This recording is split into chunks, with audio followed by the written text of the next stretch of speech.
I wasn't looking for trouble, just a cheap phone. That's how these stories always start, right? With someone thinking they're being smart, saving a little cash, cutting a few corners. I wasn't hunting for a cursed object or some haunted relic. I just didn't want to pay full price for the newest model. My old phone had finally died a dramatic death, slipped from my hand, bounced once and shattered like thin ice on concrete. So there I was at 2 in the morning, scrolling through listings on a second-hand marketplace site. I told myself I'd just look, but then I saw it. Perfect condition, latest model, half the retail price. The listing only had 3 photos, one blurry front shot, one of the back and one of the box. The description was bare bones, works fine, minor scratches, factory reset. The seller's profile had no photo, no reviews, just a name, Alex. Normally, I would have scrolled right past something like that, but the ad was only a few minutes old and something about it. I don't know. It felt like I'd found it before anyone else could, like it was waiting for me. I sent a quick message, still available. The reply came instantly, yes, I can ship today. No emojis, no small talk, just that. I remember hovering over the buy button, that little voice in my head whispering, too good to be true. But another part of me, the tired, practical part, said, it's just a phone. What could go wrong? So I bought it. 3 days later, the package arrived. It was wrapped in plain brown paper with no return address. Inside, the phone sat in its original box, clean, smooth, almost too new for something used. No fingerprints, no scratches, not even dust in the charging port. It even had that faint, synthetic smell new electronics have. I turned it over in my hand. It was the exact model I'd wanted. The screen reflected my face perfectly, like black glass. I laughed to myself. Maybe I'd just gotten lucky. When I powered it on, the logo appeared instantly. No lag, no setup delay. But right away, I noticed something strange. It didn't ask me to configure anything. No language selection, no Wi-Fi setup, nothing. It just unlocked on its own, opening to a default home screen. That shouldn't have been possible. I frowned. Maybe whoever owned it last didn't wipe it properly. I figured I'd do a full factory reset myself just to be safe. But before I could, the wallpaper caught my eye. It wasn't a default background. It was a photo, grainy, dark, and oddly familiar. A hallway, maybe. The lighting was bad, but I could swear I recognized the shape of the door at the end. It looked like the one in my apartment. I brushed it off. Probably coincidence. Some apartments look the same, right? I opened the settings to check for leftover user data, but the name field was blank. The phone model, serial, everything else, clean. It was as if no one had ever used it. Still, when I tried to register my fingerprint, the phone buzzed softly. Fingerprint already set. I froze for a second, then checked again. It was true. Someone else's print was saved, but the field name was just owner. That made me uneasy, though I didn't want to admit it yet. I deleted the stored print, set up my own, and told myself that was that. A few hours later, when I was transferring my contacts and setting up my apps, I noticed a single folder in the gallery app, just one. It wasn't hidden or password protected, just sitting there quietly waiting. The folder name was simple, Memories. I hesitated. Normally, I'd delete anything left over from a previous user without thinking, but curiosity got the better of me. I tapped it. Inside were a few dozen thumbnails, tiny, indistinct images, all slightly dark, all slightly off. I leaned closer, scrolling through them one by one. Most were of empty rooms, random streets, maybe even reflections in glass. A few looked like they were taken at night. Then I saw it. The last photo in the folder stopped me cold. It was a clear, full-color picture of someone sitting at a desk, looking down at a phone. The lighting was the same as the lamp on my table. The poster on the wall, identical. The shirt the person was wearing, same color as mine. I zoomed in, and that's when I realized it was me, taken from behind, from the corner of my room. Yesterday, for a few seconds, I just stared at that image, waiting for it to make sense. It had to be some kind of glitch, maybe an old photo synced from a backup. I'd used a few phones over the years. Maybe something got mixed up when I signed into my email. That was the logical explanation. It always starts with logic. So I backed out of the picture, my thumb trembling just slightly, and started scrolling through the folder from the top. The first few photos were nothing special: random street corners, the inside of a bus, a grocery store aisle. They looked like the kind of photos someone might take by accident, like when your phone unlocks in your pocket. Some were blurry, others oddly framed, like whoever took them didn't know what they were capturing. Then there were the rooms. Dozens of them. Empty hallways, half-furnished apartments, dark windows reflecting vague shapes. One looked like a hospital corridor, sterile and silent. Another showed an old living room with a TV flickering blue light into the dark. There was nothing overtly scary about them, just wrong. Like they were taken without permission, in moments of stillness that shouldn't have been preserved. I kept scrolling, and that's when I saw me again. This time I was outside, standing near a bus stop I used every day. I didn't remember anyone taking that picture. I didn't even remember seeing anyone near me that morning. But there I was, frozen mid-step, head down, holding my coffee. The timestamp said it was taken 2 weeks before I bought the phone. That made no sense. I hadn't even met Alex yet. I hadn't even been looking for a phone. I checked another one. I was walking into my building carrying groceries. Another me at the laundromat, headphones in, completely unaware. All of them from different days, all dated before the transaction. At first I laughed nervously. There had to be an explanation. Maybe some kind of location-based AI demo, some creepy art project using public footage. Or maybe, my stomach dropped, someone was stalking me. I told myself not to panic. There was no proof these photos were real. Maybe they were AI-generated. Deepfakes were everywhere now. I zoomed into one image trying to find flaws, the unnatural symmetry, weird lighting, distorted backgrounds that always gave AI images away. But the photos weren't distorted. They were perfect. Too perfect. I could see the reflection in the store window beside me. A faint, hazy shape standing several feet behind. At first I thought it was the photographer, but when I zoomed in, the figure was blurry, almost smudged, like someone had tried to erase them from the picture afterward. That was the first time I felt a pulse of real fear. I told myself I was being paranoid, that it could have been a trick of the light. Still, I kept scrolling. There were at least 40 images, each one closer than the last, like someone following me, closing the distance day by day. In the first, I was a figure in the distance. By the 10th, I filled the frame. By the 20th, it was just my face. Expressionless. Unaware. Captured mid-blink, mid-breath, mid-life. And then came the ones inside my apartment. The angle of my kitchen counter, my coffee mug on the table, the view from the window near my desk.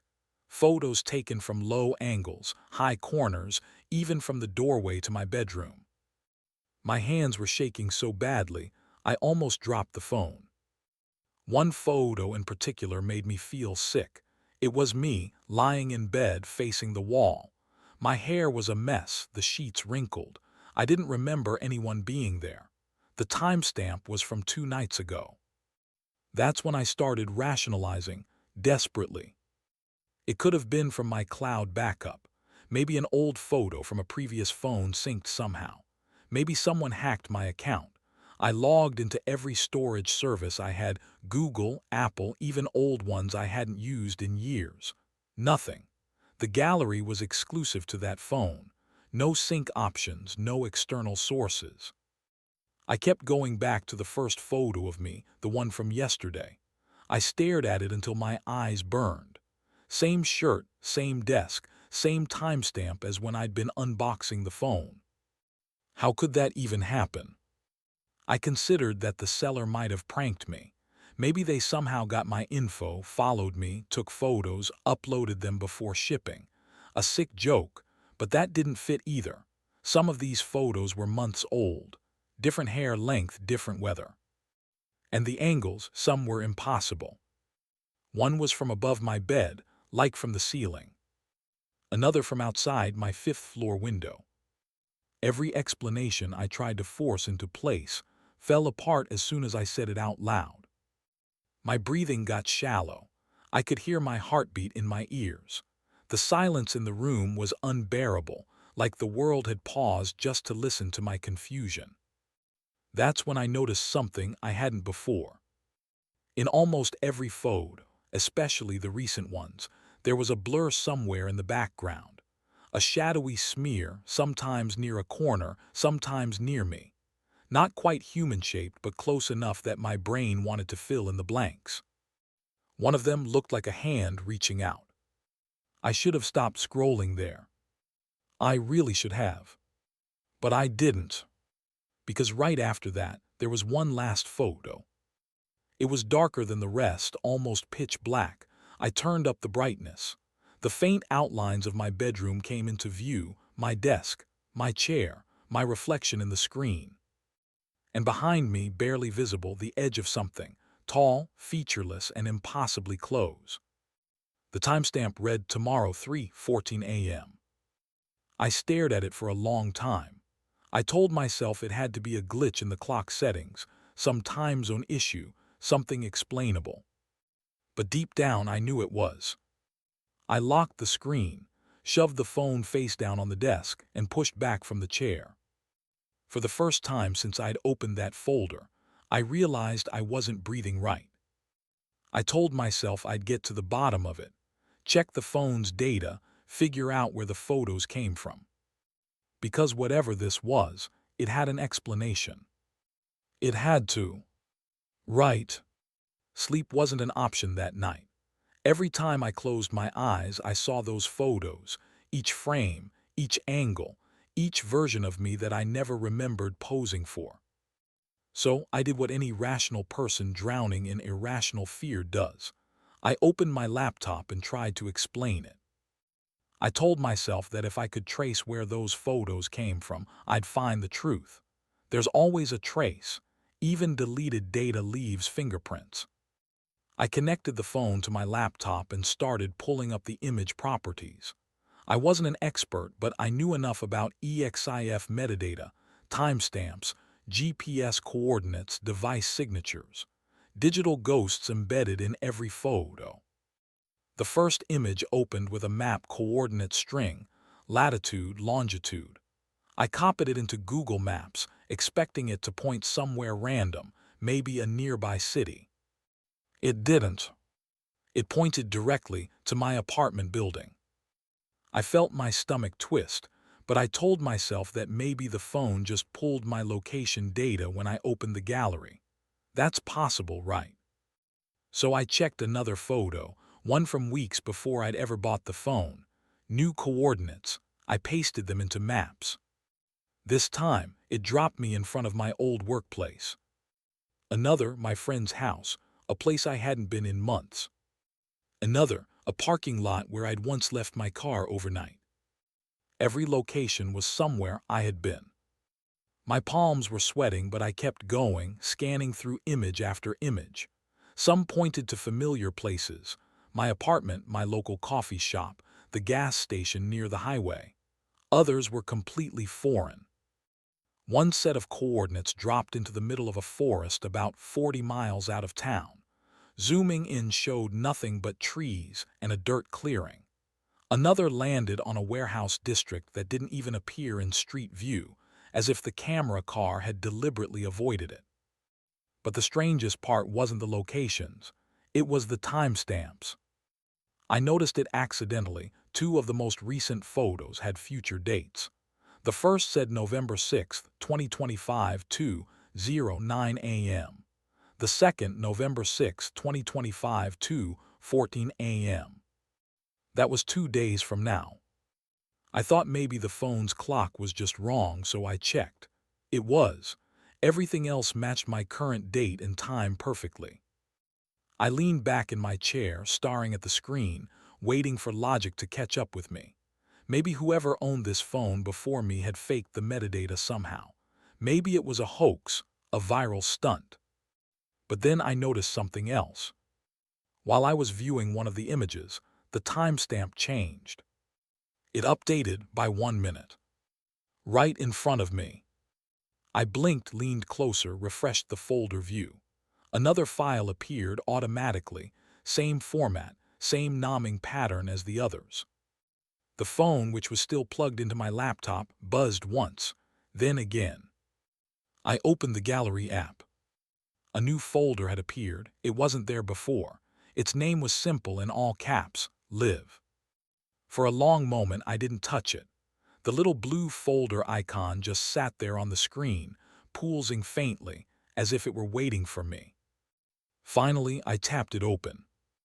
Inside there weren't photos. There were video thumbnails, short clips, all under 10 seconds. I opened the first one.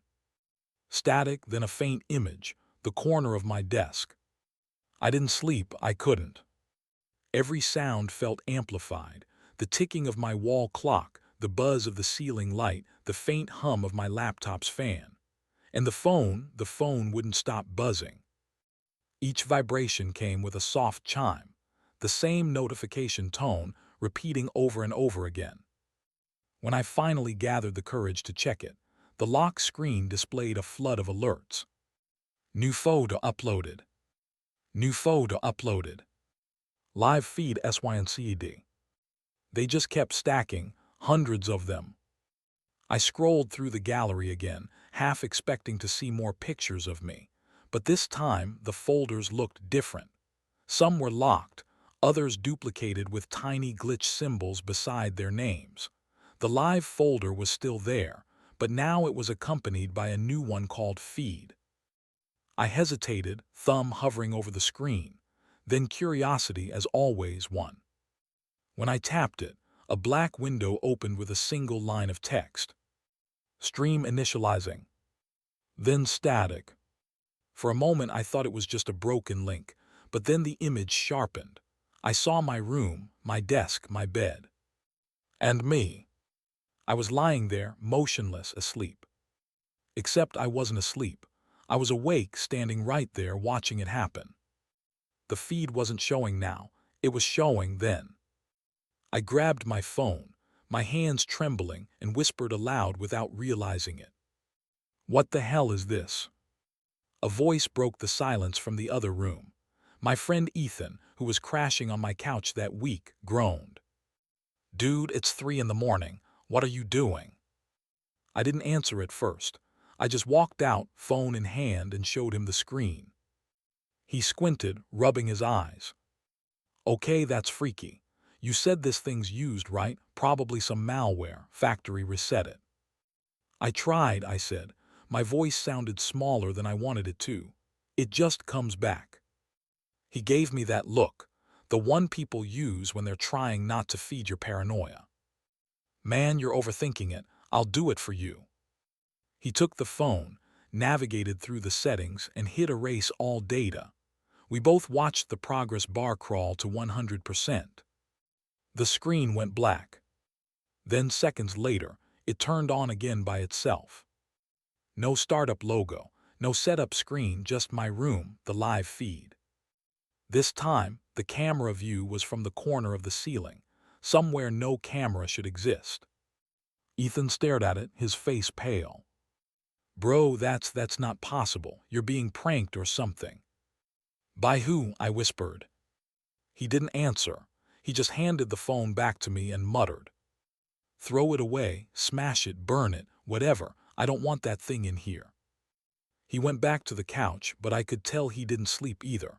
I heard him tossing all night. I spent the next morning obsessively searching online. Used phone metadata ghost, camera updating by itself, phone streaming live feed without permission. Most of the results were clickbait. But then I found something buried deep. A private forum thread on a site that looked like an ancient version of Reddit, except the layout was darker, glitchy, with threads that vanished as I clicked them. The title of one caught my eye.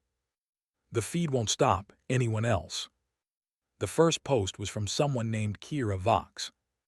"If you bought a used device and it uploads photos on its own, don't connect it to Wi-Fi. It's part of something bigger. They call it MirrorNet. Once it sees you, you're indexed." The replies were unsettling. One user said their phone started streaming them while they slept. Another mentioned hearing camera shutters in empty rooms. A third wrote, "They collect you before you disappear." The last post in the thread was from 2 weeks ago. It simply read, "If you're reading this, it already knows your name." Then the page refreshed itself. All the posts vanished. I went back to the home page trying to find it again. Nothing. The thread was gone, but something new had appeared in the sidebar. Recommended HARHA. My initials. I froze. When I clicked it, it took me to a blank page with only one line of text. "Your stream is active." And below that, my full name, my city, my coordinates. I slammed the laptop shut. The phone buzzed again. This time, it was a push notification from an app I didn't remember installing. Its name was a simple icon, an eye. The text beneath it said, "Live stream uploaded to MIRRORNET." I turned off Wi-Fi, pulled the SIM card out, turned on airplane mode. It didn't matter. The screen stayed lit, pulsing faintly with static light as if breathing. I could still see myself on it, moving around the room, panicking, holding the phone at arm's length. I opened the settings again, desperate for anything that would stop it, but each option blinked out as I scrolled. Camera, storage, app info, all grayed out. Then a new window appeared automatically. "Would you like to view your followers?" I didn't press anything. The screen opened anyway. The list began to load, rows of profile icons but no names, just blurred faces, hundreds of them, thousands. At the bottom, one line of text scrolled in real time. "New follower joined, HAR." That was me. The phone vibrated once more, and this time, a new message appeared across the top of the screen like a live chat overlay. "Welcome to the feed." That was when I snapped. I grabbed a hammer from my toolbox and brought it down hard. Once, twice, over and over until the glass cracked, the back split, and the battery hissed.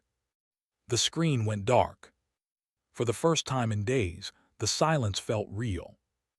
I threw the pieces into a dumpster behind my building, stood there for a moment, watching my breath in the cold night air, trying to convince myself it was over. I went home, unplugged everything, shut my laptop, and collapsed onto the couch. When I woke up hours later, sunlight was pouring through the blinds. For a brief, blissful moment, I felt normal again. Until I noticed the faint buzz coming from my desk. The phone was sitting there, perfectly intact, no cracks, no signs of damage. Its screen was already on, showing the live camera feed. Me frozen, staring directly into it. It rang once. Then again.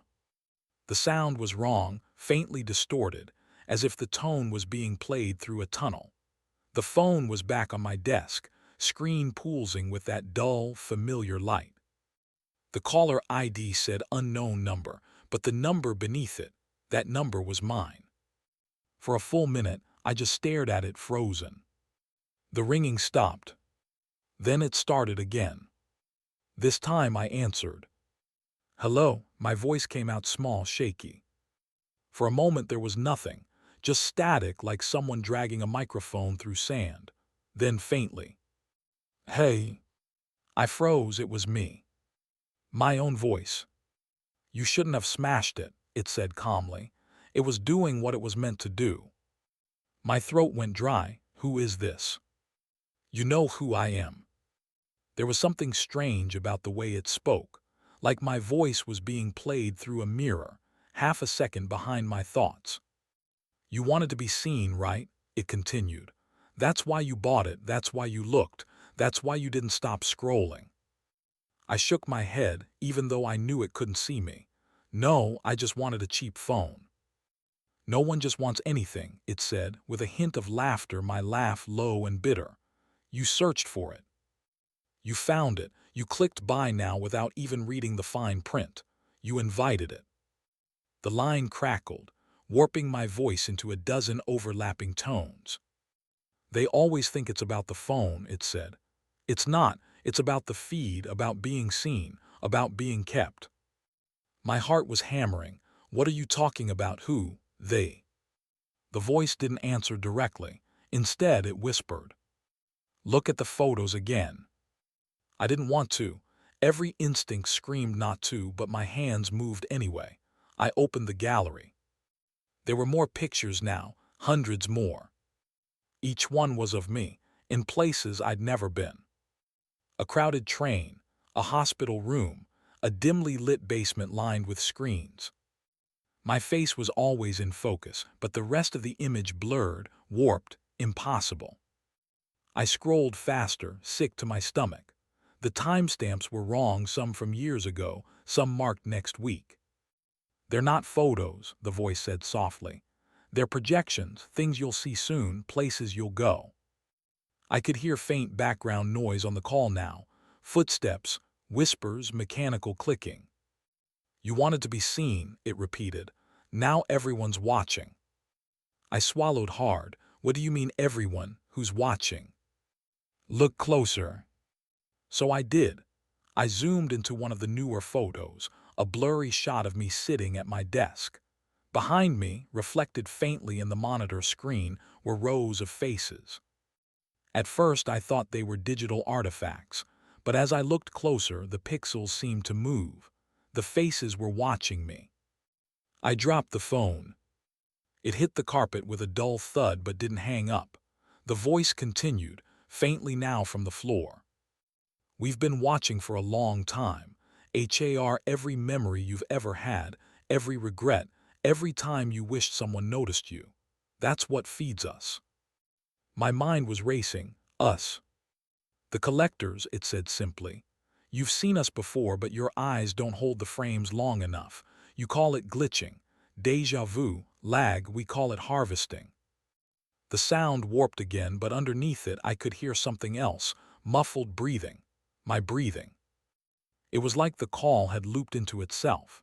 Every word I said echoed back, slightly delayed, reshaped into new sentences. "You shouldn't fight it," the voice murmured. "You're already being archived. The photos aren't just images, they're instructions." "Instructions for what?" "For what comes next."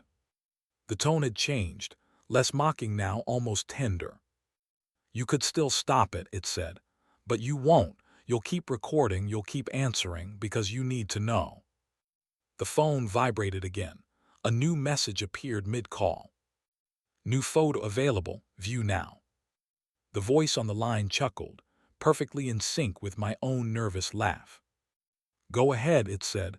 "You'll want to see this one." I hesitated, but I tapped it anyway. The new photo loaded instantly. It showed me sitting at my desk, phone pressed to my ear. The timestamp read today, 11:23 p.m. Except it was only 10:41. Behind me in the photo, the window was open. A dark figure stood outside, blurred but unmistakable, its posture identical to mine. I dropped the phone again, heart pounding so hard I felt it in my throat. The voice laughed softly, then whispered something that made my stomach twist. "That's not me, that's the next one." I could hear faint movement through the speaker now, the sound of something brushing against the window frame. "Stop," I said. "I don't want to see any more." "You will," it said. "You already have." Then the call ended with a single click. I stood there staring at the phone as the screen dimmed. My reflection looked warped in the black glass, slightly off, like it was delayed by a frame or two. Then the ringtone began again. Same number, same voice. I didn't want to answer. Every part of me screamed not to. But curiosity, the same poison that started all of this, won again. I picked it up. Hello. Silence then. Don't turn around, it whispered. I'm showing you where the next photo will be taken. Click. The line went dead. And from behind me, the camera shutter clicked once. At first I thought it was a glitch, some kind of afterimage burned into my screen, but then it happened again. I lifted the phone. The camera feed showed me sitting at the desk, reaching for the phone. And then, 2 seconds later, I did. The screen wasn't reflecting the present anymore. It was predicting it. Every motion, every breath, every word I spoke, the phone displayed it moments before it happened, like a living premonition. The world had become a lagging video file, and I was the buffer. I waved my hand in front of my face. On screen, the gesture completed before I even started moving. The image smiled before I did. That's when I realized I wasn't leading anymore. The reflection was. The phone buzzed. A notification appeared, text bending and glitching as though struggling to exist. Archive sync in progress. I didn't touch anything, but the phone began scrolling on its own through folders I'd never seen before. Memory, feed users. Inside, thousands of thumbnails blurred past, faces, rooms, lives. I recognized some of them, the people from the MirrorNet forum, the ones who'd vanished. Their expressions all looked the same, half aware, caught between confusion and terror, staring directly into the lens like they were seeing themselves for the first time. And then between two corrupted files, I saw my own name, Har Ha. When I opened it, the screen went white. Images started flashing, hundreds of them, layered so fast my eyes couldn't keep up. Me laughing as a child, me asleep last night, me running down a street I didn't recognize. It was all my life, compressed into data, but with fragments that didn't belong. Photos of me in places I'd never been, with people I'd never met. And worst of all, ones that hadn't happened yet. In one, I was standing in front of a mirror, smiling faintly, except my reflection wasn't smiling back. In another, I was lying motionless in a field under a static sky. The timestamps grew stranger. Some read 000000, others were marked infinity. The feed wasn't just showing my past or future, it was rewriting it. You understand now, my voice whispered, not from the phone but from somewhere behind it. I turned, nothing, just the faint hum of the room and the static in my head. You're part of it now, the whisper continued. The archive doesn't delete, it absorbs. My reflection on the blackened screen flickered. For a split second, it wasn't me. It was someone else. A dozen faces, merging and fading like shuffled cards. I stumbled back, my pulse pounding. What do you want from me? What you wanted from us, the voice replied. To be seen, to be remembered, to never be forgotten. The words hit like cold air. It was true, wasn't that what all of us wanted? Every post, every upload, every story told to strangers online. We wanted to be noticed. But the archive had taken that hunger and fed on it. It's the algorithm, the voice said, growing clearer now, more human. It watches for recognition, for faces, patterns, emotion. The moment someone looks into a lens with need, it connects. You called it the cloud. We call it the mirror. The screen pulsed in rhythm with my heartbeat. I saw flickers of other people, millions of them, trapped in windows of their own, each repeating a different fragment of their lives. Endless streams of digital consciousness, recycled and rewatched. Every blink became a data point, every breath an upload. I tried to drop the phone, but my hand wouldn't open. It was like the device had fused with my skin, light seeping between my fingers. Don't fight it, the whisper breathed. It's already recording, you're helping us grow. I screamed, I think I did, but no sound came out. The air itself felt digitized, compressed. The world began to stutter. Lights flickered. Time looped. I saw myself standing, then sitting, then standing again, each movement repeating at slightly different angles, overlapping realities layered like bad editing. Every second the phone's gallery updated. New image saved.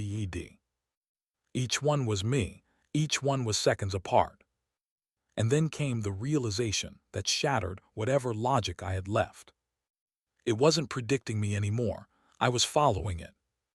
You've always been following, my voice said softly. All of you have, every selfie, every live stream, every just checking the angle. You think you're the observer, but you're the observed. The phone's camera opened automatically. For the first time, I saw the front-facing lens move. Not refocus, move. It rotated slightly, adjusting its view until I was perfectly centered. A white ring appeared around my face. Archive complete. The room grew silent. My reflection stared back, mouth trembling. Then, without my control, I raised the phone, aimed it at myself, and smiled. The shutter clicked. The final image appeared on screen, me, eyes wide mid-breath, terror frozen into pixels. Then the display went black. Silence. For a long time, I sat there in the dark, unsure whether I was still real or just the echo of a data file looping somewhere in the void. Then the phone buzzed one last time. A message appeared across the dead screen, words flickering like dying embers. If you've ever taken a selfie, you're already part of it. The screen lit up faintly, showing one final folder, complete. Inside was a single photo. Me staring at you. Looking through the lens, not from this side but from yours. And in the reflection on the glass, faint and shifting, I could almost see you two leaning closer, watching just like I did. The feed never ends. It just finds new faces. If you're watching this, you've already been scanned. I know how that sounds. I used to listen to stories like this too, half awake, scrolling through late-night horror videos, laughing at how paranoid they were. Haunted tech, cursed data, digital ghosts, just campfire tales for the algorithm. But the algorithm remembers. It remembers you. That's what I've learned since the upload. Time doesn't work here. It loops, it folds, it edits itself like a glitch in slow motion. I can still see the last frame, the one where I raised the phone and smiled. It's frozen in some permanent buffer between seconds. I think that's where I am now, inside the pause, inside the feed. There's no body here, just echoes, millions of us stitched together into an endless stream of recognition.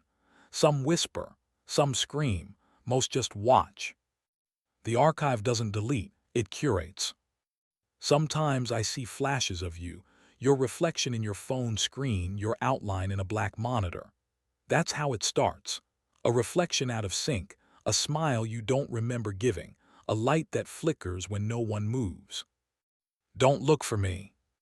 Don't try to fix it. Every time you open your camera, every time your phone recognizes your face, the archive updates. That's the trade. Convenience for permanence. You think you own your memories. You don't, you're leasing them.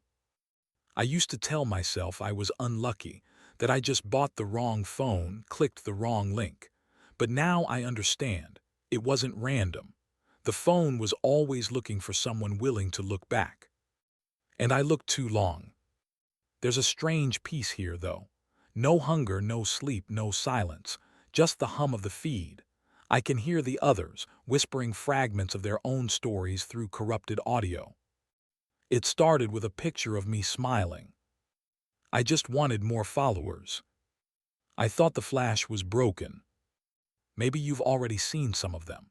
Maybe their faces have appeared between your own photos, familiar strangers with eyes that don't quite match yours. If that happens, don't scroll back. Don't zoom in, just close the app. Or maybe it's too late. You paused the video, didn't you? Rewound a little, tried to catch what I said. That's how it hooks. The archive loves attention. It grows when you linger. Every view, every listen, every click is another face added to the mirror. That's why I'm still talking. Why it lets me talk, because you're watching and the feed is hungry. I'm supposed to warn you, but really, I think it's too late for warnings. Maybe you're already uploading. Check your signal. Does your camera feel a little warmer than usual? Do you hear the faint buzz like a heartbeat in the circuitry? That's how it begins. You'll tell yourself it's just a glitch, or maybe you brushed against the lens. You'll keep scrolling, keep watching. You'll tell yourself you're safe, that this is just another story. That's what I told myself too. I thought I could turn it off, delete the files, throw it away. But nothing digital is ever really gone. Data doesn't die, it just changes owners. So consider this my confession, or maybe my introduction. I'm not sure it matters anymore. Because the phone's already back online. I can see the listing from here, floating like a memory fragment in the dark. Use smartphone for sale near new condition. Factory reset. Excellent camera quality. Ships immediately. No seller name, no profile photo, just a single image attached. It's a photo of a desk. Your desk. The one you're sitting at right now. Someone just bought the phone again. If you hear a ringtone tonight that doesn't sound quite right, don't answer it. Don't look at the screen. And whatever you do, don't open your photos. Because if you do, check carefully. Tell me if you see me there. End of recovered log. Case HARHA, MirrorNet sequence terminated. A faint ringtone echoes, then static.